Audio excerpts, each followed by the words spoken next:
नमस्ते दोस्तों, स्वागत है आपका हमारे इस चैनल पर। आज के इस वीडियो में हम बात करने जा रहे हैं एक बहुत ही महत्वपूर्ण और आकर्षक विषय पर, जो सीधे तौर पर युवाओं के भविष्य से जुड़ा है। बिहार गृह रक्षक अर्थात होमगार्ड में शामिल होने की चयन प्रक्रिया और योग्यता के बारे में। यदि आप भी समाज की सेवा करने और एक प्रतिष्ठित वर्दी पहनने का सपना देखते हैं तो यह वीडियो आपके लिए है।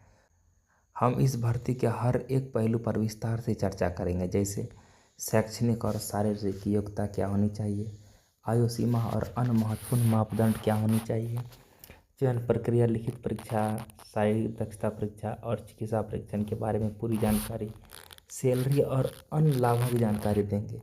इस वीडियो के अंत तक आपको इस भर्ती से जुड़ी हर छोटी बड़ी जानकारी मिल जाएगी, जो आपके इस सपनों को सच करने में मदद करेगी। तो चलिए बिना किसी देरी के इस महत्वपूर्ण सफ़र की शुरुआत करते हैं।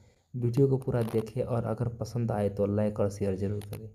बिहार होमगार्ड बम्पर भर्ती 2026 टू 27 लगभग इसका पद 13,500 से 15,000 के बीच रहने वाला है। आपको इसमें फॉर्म भरने के लिए 10वीं या 12वीं पास होना अत्यंत जरूरी है। इसमें चयन प्रक्रिया में मुख्य आपको शारीरिक दक्षता रखा गया है। शारीरिक दक्षता यानी दौड़ के आधार पर आपको मेरिट लिस्ट तैयार किया जाएगा। आवेदन कैसे करें? जिला स्तर पर आवेदन होगा।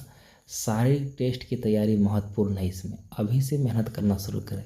इसमें कोई एग्जाम नहीं है, शारीरिक टेस्ट की तैयारी महत्वपूर्ण तरीके से करें, अभी से ही करें, क्योंकि इसकी वैकेंसी बहुत जल्द देने वाली है। बिहार होमगार्ड चयन और योग्यता संभावित लगभग चयन प्रक्रिया और योग्यता। आयु सीमा 18 से 35 वर्ष के बीच होना अत्यंत जरूरी है। 18 वर्ष से कम उम्र का है तो आप ये फॉर्म नहीं भर सकते। अगर आपका 35 वर्ष से अधिक उम्र हो गया तो आप एक्सपायर हो गए हैं, आप फॉर्म नहीं भर सकते। शारीरिक मापदंड पुरुष और महिला के लिए अलग अलग दौड़ और शारीरिक माप है। चयन के आधार पहले फिजिकल यानी सबसे पहले दौड़ होगी, उसके बाद ऊंची कूद होगी, उसके बाद फिर डॉक्यूमेंट का वेरिफिकेशन होगा। महत्वपूर्ण जानकारी। यह भर्ती बिहार के 38 जिलों में पुरुष और महिला के थर्ड जेंडर के लिए आयोजित की जाएगी। आधिकारिक अधिसूचना जारी होने के बाद ही सटीक योग्यता और आयु सीमा की पुष्टि करें। आधिकारिक वेबसाइट biharhomeguard.gov.in पर अपडेट चेक करते रहें। को समझना अत्यंत ज़रूरी है आप लोगों के लिए, क्योंकि अगर आप होमगार्ड में नौकरी लेना चाहते हैं और अपने शरीर पे एक वर्दी पहनना चाहते हैं तो अभी से इसको आपको दिमाग में बैठा कर रखना होगा। अगर आप 5 फीट 4 इंच नहीं है, अगर आप जनरल में आते हैं तो आप इसमें फॉर्म नहीं भर सकते। अगर भरेंगे भी तो छट जाएंगे। तो लड़की में चेस्ट 31 इंच का बिना फुलाए, न्यूनतम 2 इंच का फूलना अनिवार्य है।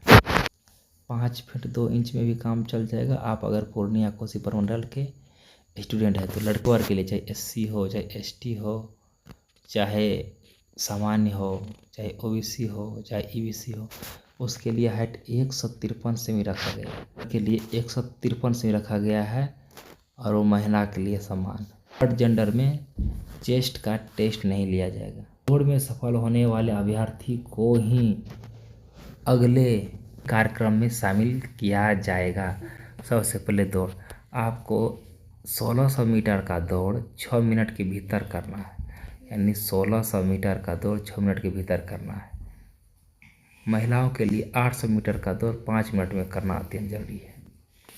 उसके बाद अगर आप दौड़ में पास हो जाते हैं तो उसके बाद आपको पुरुष के लिए न्यूनतम 4 फीट हाइट आपको कूदना पड़ेगा, महिलाओं के लिए 3 फीट कूदना पड़ेगा। हाइट कम से कम 3 फीट, ऊंची कूद कम से कम 3 फीट आपको कूदना ही पड़ेगा। तब आप गोला फेंक में पुरुष 16 पाउंड का गोला फेंकेंगे, आपको फेंकना है। उसके बाद स्त्री को 12 पाउंड का गोला फेंकना है।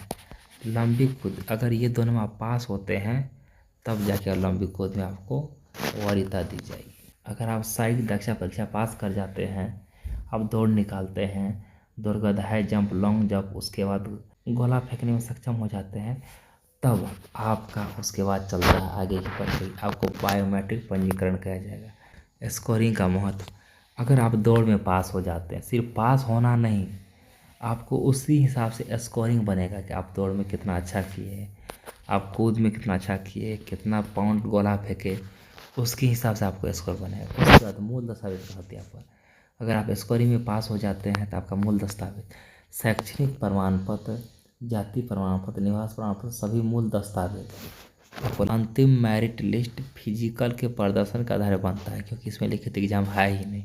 नमस्कार दोस्तों, मिलते हैं एक अगले नए वीडियो।